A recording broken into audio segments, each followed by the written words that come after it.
The Medical Association of Jamaica has joined calls for the government to closely monitor the COVID-19 data out of China and develop an appropriate response to a possible increase in positive cases. At least 5 new variants of the Omicron have been detected in China.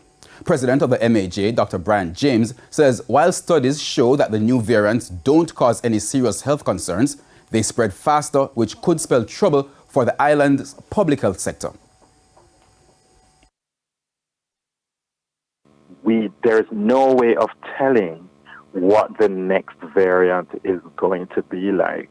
And that is the reason why we should always be very cautious, be very mindful of the fact that COVID is still around and it can still affect us.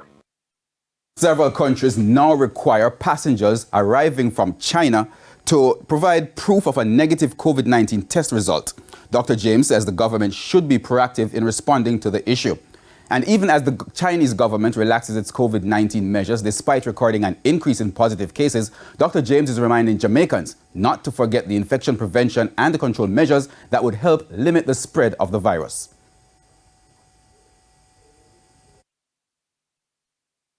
We should continue to observe all of the personal protective strategies that we have been preaching for 2.5 to 3 years. People should, sort of ensure that hand washing is in their armamentarium, ensure that, the wearing of masks in places where lots of people are gathered, to avoid them as much as possible, and get vaccinated. Those are the ways that we avoid becoming very ill with whatever new variant of COVID there is.